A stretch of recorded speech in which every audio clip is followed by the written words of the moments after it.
Terima kasih Anda masih bersama kami dalam Berita Banten. Bagi Anda yang baru saja bergabung, kami hadirkan kembali 3 berita utama hari ini.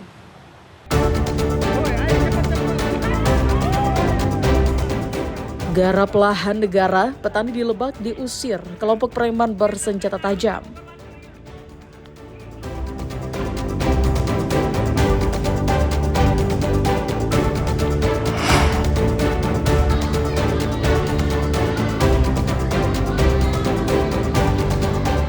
Orang tua di Tangerang Selatan kebingungan beli seragam sekolah anak.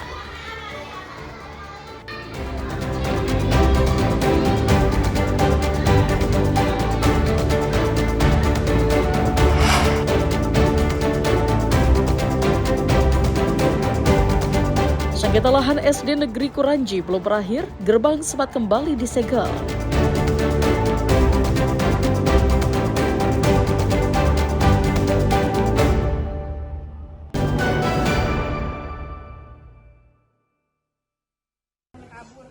Harga beras yang melonjak naik membuat warga berputar otak. Salah satunya mencampur 2 jenis beras, yakni beras jenis medium dan jenis rendah. Seperti yang dilakukan sejumlah warga di Kabupaten Lebak. Saat membeli beras, banyak konsumen membeli 2 jenis beras. Kedua beras tersebut akan dicampur saat memasak nasi dengan perbandingan 1 liter beras kualitas rendah dicampur 1,5 liter beras medium agar nasi rasanya tetap pulen namun dapat menekan pengeluaran. Saat ini beras kualitas rendah dijual dengan harga Rp11.000, sedangkan jenis medium dijual dengan harga Rp14.000 per liter. Campur-campur atau gimana sih, Teh? Biar lebih enak. Oh gitu. Yang pertama beras yang harga berapa itu, Teh? Yang harga 11.000. Terus yang satu lagi? Yang 13. Oh gitu. Kenapa pilih itu, Teh? Biar enak atau gimana? Ya biar lebih enak. Oh gitu. Dua ini nih, dua yang harga 13 sama yang 11. Kalau yang 11 kan itu apa sih namanya? Bear. Kalau yang 13 itu Pulen. Oh gitu. Ini karena harga mahal atau gimana nih? ya karena harga mahal. Oh jadi siasat ini seperti itu. Iya. Sejak naiknya harga beras, jumlah penjualan beras dengan kualitas rendah lebih meningkat dibanding saat kondisi normal. 13, 13,8, 14. Oh gitu. Yang paling tinggi berapa kan? 14 Itu awalnya berapa sih per liternya yang per beras? 14 awalnya tuh cuma 11.000. Oh segitu. Sekarang udah 13 nih. Terus untuk penjualan saya gimana? Nurun atau gimana sekarang? Turun Bang. Berapa persennya?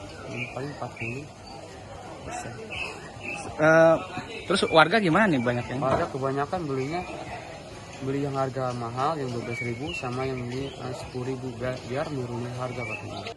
Warga berharap pemerintah dapat segera menekan harga beras, khususnya beras medium yang harganya terus naik. Ariel Maranus dan Sajiwa Pratama melaporkan dari Kabupaten Lebak. Setelah 3 pekan menghilang, polisi memanggil keluarga Hesti, umur 24 tahun, gadis asal Kabupaten Pandeglang yang hilang di Kecamatan Cikande, Kabupaten Serang, untuk meminta informasi tambahan. Didampingi kuasa hukumnya, kakak Hesti mendatangi Polsek Cikande untuk memenuhi panggilan polisi. Menurut kuasa hukum, dirinya mendatangi Polsek Cikande selain memenuhi panggilan polisi, sekaligus memberikan informasi baru dari keluarga Hesti yang dilaporkan hilang pada 25 Juni 2025 lalu. Kuasa hukum keluarga Hesti tersebut, Hesti belum dilaporkan hilang oleh keluarganya, sempat ada yang meneror hingga polisi dapat memanggil orang yang meneror Hesti. Ini agenda penambahan bukti-bukti ya. Tadi kita sudah memberikan petunjuk-petunjuk untuk lebih mengkerucut informasi terkait hilangnya Hesti.